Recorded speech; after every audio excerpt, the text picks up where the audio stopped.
تازه انگارها، ایجاد نویسندگان نهانبین و ژرف پیما، اندیشه های کلیدی در درک معنی زندگی، هستی و راستی و آیین و عنعنه های اجدادی. تازه انگارها، ظهور آفریده های نوین و بهین ادیبان فلک سیر از رادیوی فرهنگ.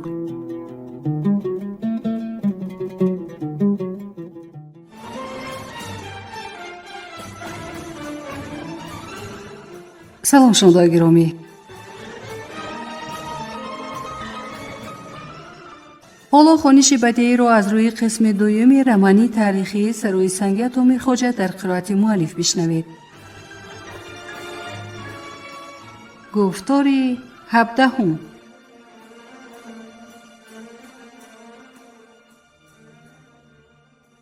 غار سرتراش.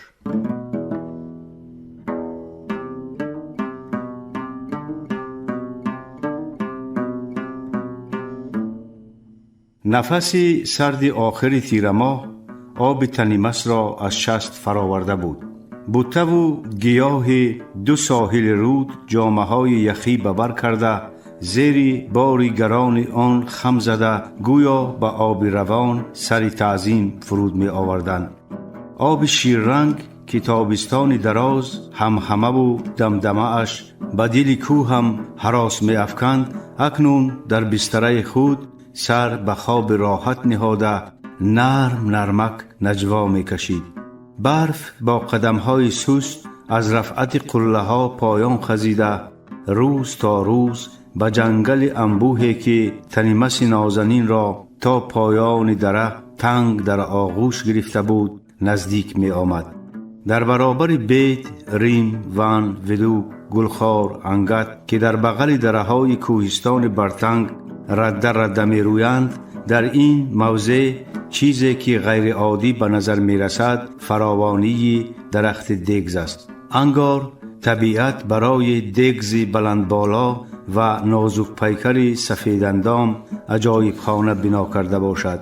از زیچه گیاه و درخت آدم چه حتی اهل عالم وحوش در دل تاریک این بیشه رهگم می زند. اگر انسان چه بودن همبستگی را عیان به چشم سر دیدن خواهد، باید به تنیمس آید و ساعت جنگلش را تماشا نماید. این مکان هم نفسی بزرگ است. هلبو سر به کنار ریحان گردن به سینه ریواج گذاشته است. کرفس در سنبل پیچیده و پوشک دستان هزار شانه خود را بر گیسوان بیشماره وی فرو نشانده است. کور بنگاه خود را به اختیار رهدوک گذاشته است. شیرین بویه در تنه کمال خزیده هر دو تکیه به شاخسار ویختک زدند. چروکها چون تارتنهای عظیم جثه از پایین تا بالا در تن و شاخسار درختان پیچیده و یازیده تمام بیشه را در پرده تور ارغمچی مثال خود پناه نموده اند. درختان نیز ریشه به ریشه، تنه به تنه، شاخه به شاخه محبت می ورزند. می کوشند که چون مردمان این درسارها در اعتماد به نیروی و توان همدیگر از تنگنای دره سر به آسمان بیکران برآورده از دیدار خورشید زندگی بخش فیضیاب گردند. این درسار زرنسار تنها یک بونه دارد که خانه پستک گل ریخته اش در نزد غار سرتراش واقع است. از این غار همه بیم در دل دارند بجز درویش زرشوی. آنقدر ناترس است این مرد که دیوار پشت خانه اش را شخ همین غار برگزیده. تنها زندگی می کند. موی ژولیده قطرانی دراز، ریشی تانلاف پهن و پریشان، جثه قوی و قامت بلند و لباس پوست خرسی اش او را به وید دهشتناک مانند کردند. فقط سریزی ها می دانند که تا قبونه تنیمس وید نیست. مردی است که از آب رود طلا می رویاند، ولی آنها هم زهره نزدیک شدن به منزلگاهش را ندارند. اولا از غار میترسند، یک خود نام غار سرتراش بس که رهگذر از این محل آفتی یک فرسخ فاصله بگیرد. ثانیاً درویش زرشوی هم با کلبه فقیرانه و سر و لباس غلطی اش بلای زنده است که زهره رستم دستان را نیز میکفاند. بعضی ها دیده و اکثر شنیده که کسی به این غار در آمده است خوابش برده و اخیراً با سری پاکیزه تراشیده به در آمده است. بعد آن گویا یک عمر کل و کچل شده باعث خنده‌خریش مردم می شده است و برای تصدیق روایت خود مثال ها هم می آورند.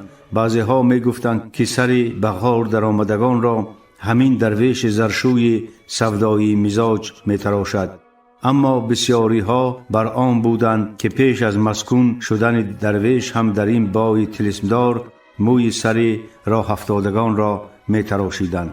اما آنچه درویش زرشوی می دانست کسی نمی دانست.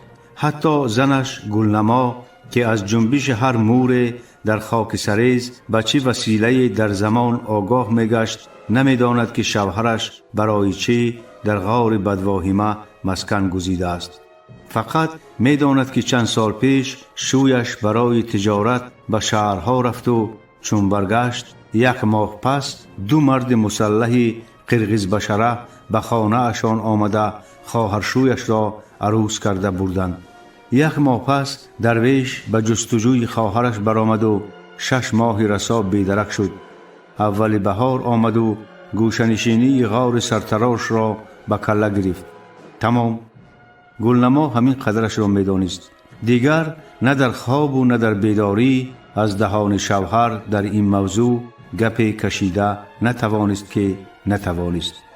زنک ترسید که پس از غارنشین شدن شوی مهر درویش به او و فرزندانش کاسته زندگیشان بد می شود. اما برعکس درویش ماه 1-2 مراتبه آنها را خبر گرفته هر بار آمدنش برایشان یک خروار لباس، غله یا آرد، گوشت نخچیر و میشک و هر گونه هدیه‌واری خرد و ریزه می آورد و باز به غارش برمیگشت. زن حیران می شد که شوهرش در غار از دنیا کنده این همه را از کجا می یابد. ولی درویش بجای جواب اگر در پیش بچه ها باشد چرغنده تعریفیت را تستر بیار می گفت و اگر در خلوت باشد با لبان تشنه اش دهان زنش را پوشانده تنگ به آغوشش می گرفت. از اهل دیه آمدنش را کسی نمی دید. شام تاریک می آمد و پاس 2 شب می رفت. از آنکه خانه اشان در آخر ده زیر شخپاره بلند جایگیر بود آمد و رفتش را هم کسی پی نمی برد. سر و سامان خانه در دست تقایبک پسرمک درویش بود. تقایبک در کوشخانه پهلوی ایوان زندگی می کرد و هنگامی که درویش به خانه می آمد صبحگاهان به گسیلش برآمده عادتاً گشت روز به خانه برمی گشت. گلنما یقیناً می دانست که تقایبک از سر و اسرار شوهرش پرره خبر دارد، ولی وی هم گویا سوگند یاد کرده باشد در این باره 32 دندان سفید نمی کرد. گلنما چند بار در نزد شوهرش داو ایستاد که تقایبک را کدخدا کند. سن جوان از 18 گذشت ولی درویش به این کار کوشش نشان نداد. خود تقایبک هم در فکر زنگیری نبود. کلانتر شوم عقلم درآید بعد میگیرم. شوخی آمیز هر بار به برادر زنش پاسخ میداد و تا از نو به میان آمدن این گپ گوشش را میخواباند. زن از آن خواطر بود که جوان یتیمی خود را احساس ننماید. بنا خواست غیر چشم داشت گلنما یک روز بهار تقایبک خواجگیداری را به برادرزاده کلانیش سپارید و 2 قنار پمن را به پشت خر نهاد و راه شهرهای کلان را پیش گرفت و با همین بیدرک شد. از میان 3 سال گذشت، نه خطی از وی و نه خبری. گلنما و فرزندان به تشویش افتادند ولی درویش پروایی نداشت. به اصرار زنش کوتاه جواب میداد یگان روز پیدا می شدگیست. از دم دزدی و رفتار شوهر و سفر ناگهانی تقایبک دل گلنمای کنجکاو قریب می کفید. زن نگران بود که به شوهرش چه شده است و پنهانکاری او فردا به سر فرزندانش چه حادثه می آورده باشد. ولی درویش اندیشه به خانه بازگشتن را بالکل از سر دور انداخته بود. درستش می خواهد اما نمی تواند، راهش بسته است. زن و فرزندانش از کجا می دانند که آرزوی ثروتمند بزرگ شدن او را به بند در ساحل تنیمس گلمیخ زده است. تا آغاز تیر ماه سال آینده به اندازه باید طلا شوید که پولش برای کرا نمودن 40-50 کارگر دائمی رسد. آنگاه در مدت 1 سال با یاری تویچه‌بای به مثل او صاحب دولت و سولت شده به میان روی خواهرش حاکم تمام روشان زمین می گردد. سریز نازنین را پایتخت می کند و در آن چون در شهرهای کلان دیدگیش برای خود قصر و کوشک، برای بازارگانان کاروانسرای آباد، برای همدیهگانش خانه های بر هوا می سازد. بگذار همدیهگانش در سایه حاکمیت او در تمام روشان کتگی کرده گردند. درویش از پدر خدا رحمتیش مسکین کسب زرشویی به میراث گرفت. اصلا رومیدی اند از دهه رومید که چندین فرسنگ پایانتر از سریز واقع است. بار پدرش با کار به سریز می آید و زیبایی، سرپهنایی و حاصلخیزی زمینهایش به او سخت پسند می افتند. خانه پدری را به برادر کلانش مبارک شاه گذاشته خود به سریز می کوچد. در سریز خانه ساخته از حساب بیش هزار زمین کشت می کشاید. آوازه کان طلا بودن رود تنیمس در دل او شور می اندازد و راه دشوار آن مکان را پیش می گیرد.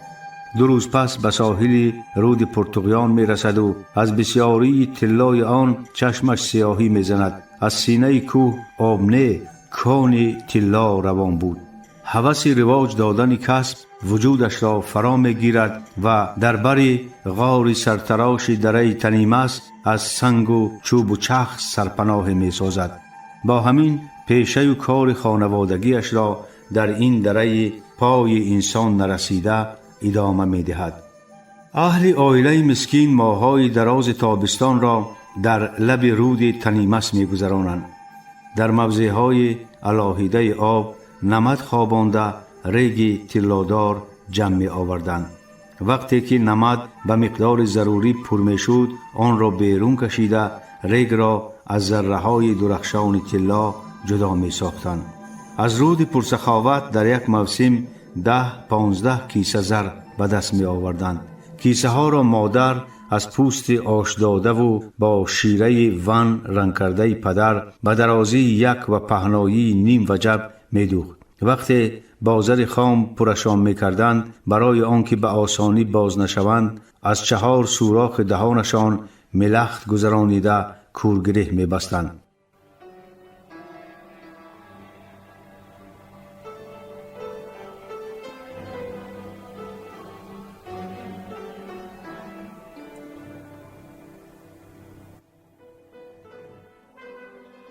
مشتری دائمی پدرش ارال نامرد قرغیز بود.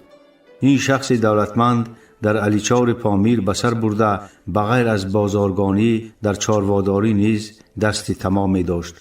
مسکین و ارال را نه تنها تجارت و سودا بلکه رشته محکم دوستی نیز به هم می پیوست.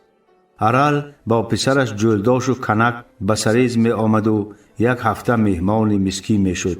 مسکین نیز با پسرش درویش و پسر برادر رحمتیش تقایبیک به مهمانی ارال می رفت و با شرافت او در بین این قوم غیور و زحمتکش یار و جوره های بسیار پیدا کرد. پسرمک درویش هم به طفیل ارال تقایبیک نام گرفت. پدر تقایبیک 1 ماه پیش از زاده شدن دوگانیکانش از قبض شدید شکم وفات کرد. مسکین برادر زن دو جانش را از رومید به سریز به خانه خود آورد تا بی پرستار نماند.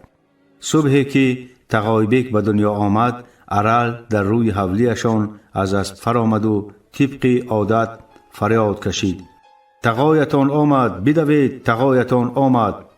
با شنیدن صدای آشنای ارال درویش و خواهرکانش بیرون دویده خود را به آغوش تقای قرغیزشان انداخته سبقت کنان مژده روشن شدن چشم زن امکشان را به او رساندند. این اثنا مسکین هم برآمد و دوستش را در آغوش گرفت. ارل تبریکش نمود. مبارک تیرانداز دوست عزیز. خدا مبارک، یک تا حمله 2 تیرانداز. مسکین از غایت شادی دوستش را آغوش کنان برداشته چرخی زد. کلانی نام پدرش مبارک را تازه می کند. خردی را به پای قدمت تقایبک می مانم. به من چنین شرافت روا دیده باشی هزاران قلوق آشنا. مهمان چنان خرسند شد که قلپاقش را به هوا پرتافته به زبان خود ندایی در داد و آن را در دم افتادن چالاک قپیده باز به سر نهاد. به خدا چشمدار نبودم که تاجیک مرا اینقدر احترام می کند. خدا شاهد که این بچه من بر این بای و بدولت و به اقبال می شود. همین طور بین چند نام تاجیکی در خاندان مسکین یک اسم ترکی تقایبک پیدا گشت و به شرافت آن دوستی مسکین و ارل به خویشاوندی تبدیل یافت. بدبختانه مبارک شاه در 3 ماهگی نابود گردید و مادرش نیز پس از چند مدت از کمخونی و بیمجالی به خود نآمده جان جوانش را از دست داد. تنها تقایبک زنده ماند. ارل تقایبک را پسر خواند و آن چنان جدی به وی غمخواری میکرد که گویا در حقیقت هم پسرش باشد. هر باری که به سریز می آمد برایش دستاویزی مخصوص می آورد و جداگانه دوستداریش می کرد. وقتی که تقایبک به 7 قدم گذاشت، اول تابستان اهل خانواده مسکین را به علی چار برده به مناسبت 7 سالگی پسرخواند خود توی کلان داد.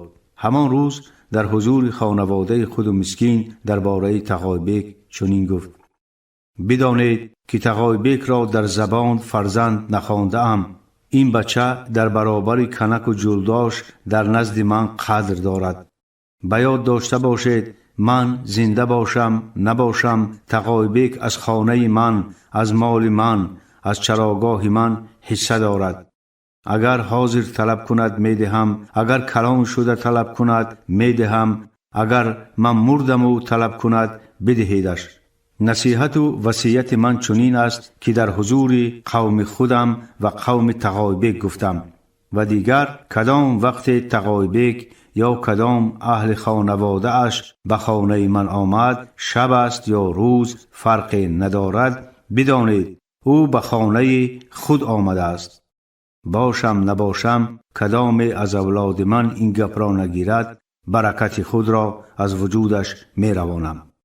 قرابت و روایی این 2 خانواده بعد از وفات ارل و مسکین هم ادامه یافت. ولی تاخت و تاز محمد کریم راهزن و برتنگ و محلهای تاجک نشین اطراف علیچار به این خوشبختی زوال آورد. این غارتگر بیرحم قرغیزانی را که به تاجیکان پیمان برادرخواندگی داشتند یا 75 دره می زد یا مالشان را به یغما می برد. از بس که دسته محمد کریم نمی گذاشت که اویغورها و قطایی ها سرحد پامیر را شکنند، قرغیزان به همین خاطر به دسته وحشی سیرت وی مقاومت نشان نمی دادند. در این صورت تاجیکان یک راه داشتند هنگام هجوم راهزنان قرغیز به دهه‌هایشان متشکلانه به جنگ برخاسته مال و ناموس خود را محافظت می کردند. درویش و تقایبک مشتریان قرغیز خود را از دست دادند. مالی که خریدار ندارد زر هم باشد به کی در کار؟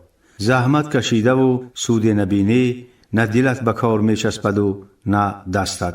برادران در پی یافتن علاج دیگری مشتریابی شدند. بار مسکین گفته بود که در دوریهای دور در پس کوتل با نام صغردشت سمرقند نام شهر آباد وجود دارد که ساکنانش همگی بای و بدولتند. این شهر از طلای خالص ساخته شده است. مردمش چی مرد چی زن همگی لباس زربفت می پوشند. در دیگ طلایی خوراک می پزند. از چمچه سر کرده تا کاسه و طبقشان طلایی است. در تمام دنیا تنها سمرقندیان به قدر زر و سیم می رسند. زرگران، زرکاران و زرداران را این مردم گرامی می دارند. طلا را آنها 3-4 مراتبه بیشتر از ارزشش خریده در خزینه های زیر زمینی نگاه می دارند. من با حسرت می گفت پدر درویش، عمر آرزو می کردم که کالای خود را به سمرقند برم، ولی سرگرمی روزگار اجازتم نداد. شما پسران عزیزم به سمرقند راهتان را کشایید، خاک درگاهتان از زر می شود. روز تقایبک همین نصیحت پدر را به یاد درویش آورد. درویش گفت که وی هم در همین اندیشه است، ولی عزمش را هیچ جزم کرده نمی تواند. پایم نمی کشد به مملکتی روم که صاحب درکی در آنجا نداشته باشم. دویم پارسی نمی دانم. دیگر می ترسم که به دست راهزنان افتم و هم زرم به باد فنا رود، هم سرم. تقایبک گفت جانی دادر، دو دست به قضا نشینیم، کسبه امان از رونق می افتد و دیگران آن را صاحب می شوند. پس به من اجازه بده که روم. آن سرزمین را ترکستان گویند. پارسی ندانیم، قرغیزی می دانیم. کسی قرغیزی داند، ترکان هم گپش را می فهمند. از این گپ چهره درویش روشن شد. وی خرسندانه گفت احسن به دانایی تو، کله پوکم در خاک، بله قرغیزی را می دانم کو. از ملا سلطان حیدر ساعت سفر را می پرسم و حرکت می کنم. هرچی شود با من شود، با تو نه. تو خانه را سرابانی کن. غیر از این یک چاری تماشازیب را جدا کن و به سلطان حیدر ببر و خط و سواد بیاموز. اگر سفرم به خیر انجامد و در سمرقند خریدار یابم، باید زبانشان را دانیم که معامله کرده توانیم. هفته دیگر صباح مردان روز سه شنبه درویش با برادر و زن و فرزندانش پناه به خدا کرد و عصای به قوت دیگزی به دست، کلبار توشه و لباس گرم بر پشت، کارد دودمه خود ساخت در غلاف، 4 کیسه زر خام بسته به میان، پیاده به سفر برآمد. دلش بسیار میخواست تا 70 قدم کسی دچارش نآید، زیرا اگر آدم بدطینت باشد سفرش برار نمیگیرد. قدم 70 را شمرده بود که روباه دم چون پوشک جارو فخاصیش را لرزانده و جنبانده راه را در یک میژه زدن گذشت و در سنگتوده لب رود ناپدید شد. فال نیک زیر لب گفت درویش. روباه در راه برایت سفر به خیر می انجامد. دلش پر گردید، اضطرابش فرو نشست، قدم زنیش استوار و به اعتماد گشت. پرسیده رهگم زنان و رهیابان پس از طی کردن دشت و وادی، کوه و کوتل زیاد به دربند نام موضع قراتگین رسید. تا اینجا از بیم آن که مبادا زر داشتنش آشکار نشود در یگان دیه نایستاد. در لب چشمه یا درون کلف شب را روز میکرد و نان و یخنیش را تناول کرده باز راهش را ادامه میداد. از آدمان خود را کنار میگرفت. فقط برای معین نمودن راه گاهی به نزد شخصی مثل خودش رهگذر مراجعت میکرد و خلاص. تا اینجا قرغیزی دانیش باری هم به کار نآمد. برعکس شخصانی بودند که گپ آمیخته پارسی و شغنیش را میدانستند و مدعایش را میفهمیدند. از مجبوری بسیار کلمه های پارسی را که یا از چوپان بچه های غارانی در پامیر یا از کتاب خانی های ملا سلطان حیدر در شب نشینه های زمستانی در سریز به ذهنش نشسته بودند در خاطرش زنده کرده به پارسی کمی زبانش گشاده شد. در راه کسی آزارش نداد. سببش را بعدتر دانست. لباس، موی سر، ریش، کولبار و عصایش او را با قلندران مانند کرده بودند. رسم چنین بوده است که با قلندر نه شاه نه گدا کسی کار نمی گرفته است. برعکس به دستش چیزی داده گسیل می کردند. اما در دربند حادثه روی داد که نه تنها خط سفر بلکه خط سرنوشتش را هم تغییر داد. آن روز گاه باران می بارید و گاه آفتاب چهره می نمایید. درویش برابر شنیدن غرنبه نوبتی آسمان و تگ چنار سیرشاخ و برگ دوید برای آنکه تر نشود پوستین پلنگیش را بسر کشیده زیر چوبک زنی باران خوابش برد. بناخواست به پشتش چند ضربه کلتک رسید و کسی از گریبان پوستینش کشید. درویش گمان کرد که راهزن به غارتش دست زده است. با عصایش به حمایه خود برخاست. در یک شست 3 نفر را به زمین غلطاند که نداهای شادی آمیز آدمان به فلک پیچید. هوشش را به سر آورده نگاه کرد که گرد و اطرافش پر آدم. آنها به حال رفیقان ضرب خورده اشان می خندیدند. درویش راه گریز پیش گرفتن خواست که مرد سلکلان خوش لباس پررپیکر ترکنمای با لب پرخنده به نزدش آمد و گفت: بارک الله قلندر، بارک الله. نونگی به اینها گفتم که در پوست ببر فقط آدم پلنگ چنگال بوده میتواند. این ابلهان باور نکردند. درویش گپی آن مرد را درست نفهمید، اما از آهنگش پی برد که نیتش بد نیست. خود را به دست گرفت و سلام داد. مرد به او دست داد و گفت: می بینم که پارسی خوب نمیدانید. نونگی از کدام قوم هستید؟ به خاطر درویش رسید که قرقیزها برتنگیان را تاجیک می نامیدند. بنابراین زود جواب داد: تاجیک؟ پس برای چی پارسی نمیدانید؟ درویش این سخنش را پره فهمید و چنین پاسخ داد: پارسی کم دانم، قرقیزی خوب دانم. مرد با تعجب به درویش نگریست و به ترکی گذشت. ترکی دانید باز بهتر. از کجایی که آمده اید؟ نونگی یک قلندر خداجوی هستید. رفتیم به خیمه من. درویش رد کرد: التماس مرا بگذار که برا هم روم. اما مرد از بازویش داشت و به مهربانی گفت: نترسید، برای ثواب نواله نان از دستم بخورید، بعد به کجای خواهید بروید. درویش ناعلاج از پسش کشاله شد. تا به خیمه رسیدن از بین اسب و اشتران زیادی گذشتند که بارشان را فراورده در زیر چادر بزرگ تل میچیدند.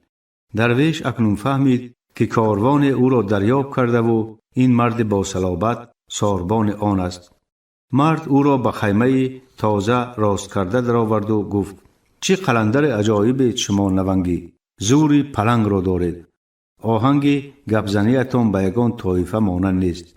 پارسی به زور میدانید، هفتتان به مردم درواز مانند، اما نونگی دروازی ها اگر ترکی دانند ازبکی گپ میزنند. حالا من خوراک میفرمایم، شما بخورید و سرگذشتتان را به من قصه کنید. درویش کی کجایی بودن و عزم سمرقند داشتن خود را به تویچبای عرض کرد. تویچبای با مراق زیاد گپ او را گوش کرد و گفت: در خصوص برتنگ چیزی نشنیدم، اما از راه اوش به خطا چند بار سفر کردم. نونگی هم از تاشقرغان می آیم. در آنجا ملک شما را پامیر می گویند. بسیار می خواستم که به پامیر سفر کنم، ولی از بلندی عقبه هایش می ترسم. این را بینید، نونگی خداوند خودش شما را به من رساند.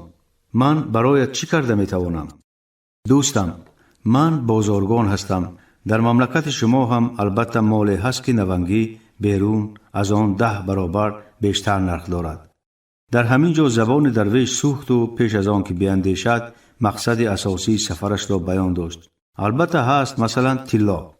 با شنیدن این گپ تویچبای پهلو زده به دو دستش تکیه کرده نیمخیز شد و نشست و سراسیمه‌وار پرسید: نخود، شما از کجا میدانید؟ دیگر تیر از کمان جسته بود. درویش در دلش خود را ملامت کنان پشت سر خاریده اندیشید که چون نوک گپ را برآورد، اکنون مقصدش را به همین مردک ثروتمند سیر گوید 1000 بار بهتر از آن که در این دیار ناشناس بار دیگر به طایفه دوچار آید که هم عذابش دهند و هم زرش را گیرند. شاید کلید کشایش کارش در دست همین شخص باشد. از آن که کسب خودم زرشویی است. دقیقه سکوت حکمران شد. مهمان از زیر پیشانی تأثیر سخنش را به میزبان میسنجید و میزبان از حیرت دستانش را قفل کرده انگشت میشکست. زرشویی میکنم گویه؟ تویچبای 2-3 ندای خندمانند برآورد. نونگی آدم عجایب بوده شما، مبادا طلایتان را به سمرقند بردنی نیستید. درویش سر جنباند و منتظر تصمیم من بعده میزبان گشت. اگر راه زوری پیش گیرد میزنم و میگریزم. عزمش را جزم نمود، اما تویچبا یگان حرکت ناجای ظاهر نکرد. به 2 زانو نشست و برایش از چاینیک گلدار چینی چای کشید و گفت: اسم شریفتون چیست؟ درویش: من تویچبای از ترمیز گفتنی تومن بخارایم. نونگی مال و پولی که دارم در آن ولایت فقط 2-3 بای دارد و خلاص. خدای تعالی چشمم را سیر و طالعم را نیک گردانده است. از پدرم اینقدر مال و زمین میراث گرفتم که نونگی تجارت برای من سیاحت و دلخوشی است. من شما را با خود به ترمیز میبرم. دلتان چقدر خواهد در خانه من میایستید. چیزی با خود دارید از آن شماست. اگر خواستید به من میفروشید، نخواستید آدم من شما را به سمرقند میبرد. لیکن نونگی گپ مرا گیرید و از بحر سمرقند گذرید. میترسم که تنها تومه گرگان دوپا نشوید.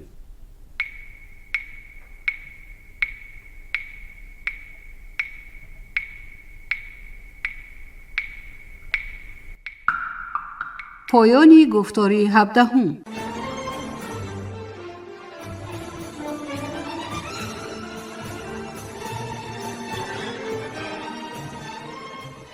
شنونده های گرامی، شما خوانش بدیعی رو از روی قسم دوم رمانی تاریخی سروی سنگ عطا میرخواجه در قرائت مؤلف شنیدید.